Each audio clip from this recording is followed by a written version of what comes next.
the news that this terrible attack in Germany is reported all over the media, and the same story keeps on recurring.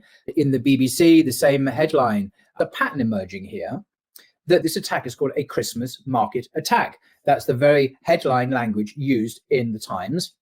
We go to the BBC, it calls the attack a Christmas market attack. So then I went to the Telegraph to see what they are calling it. And indeed, their latest headline is Child 9 among 5 killed in German Christmas market attack. It's the same language.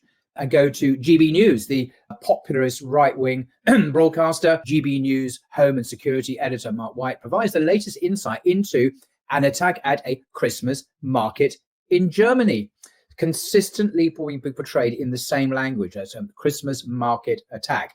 But what is missing from this? Well, it's obvious. Any mention of it being a terrorist attack. This is not a terror attack. The language has been quietly dropped. What is different? Today's attack was carried out by a fanatical ex-Muslim, anti-Muslim, right-wing AFD supporting guy.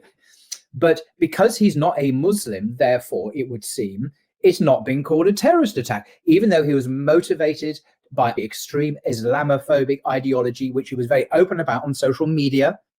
He's publicly stating these really vicious anti-Muslim views.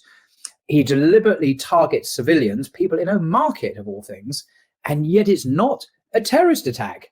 I mean, I cannot understand the logic of this other than sheer hypocrisy, sheer double standards.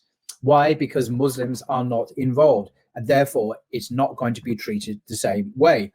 And this double standards is really shocking, I think.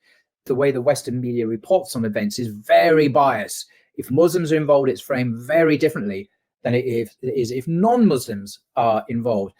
But it's just the same across the media, whether it be GB News, the right-wing broadcaster, or the Telegraph, or the BBC, or the Times. They all call it an attack on a Christmas market. No mention of terror or terrorism. And I think this speaks to an appalling double standard in the media. We see this in Gaza, we see this elsewhere, where people who are Muslims and non-white as well are treated as less than human compared to Westerners when it comes to atrocities and war crimes and genocide and so on.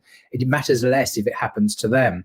But if Muslims are in any way involved in violence, and of course there are some terrible atrocities committed by people who call themselves Muslims in some Western countries, then automatically it's terrorism. If a non-Muslim does exactly the same thing, exactly the same modus operandi, and it plays into this larger issue, which most of the world has noticed, most of humanity now knows, that the West, when it speaks of, as it does endlessly, about human rights and individual freedom and liberty and the rule of law, the international rule of law, so it's a bastion of fairness and objectivity and so on.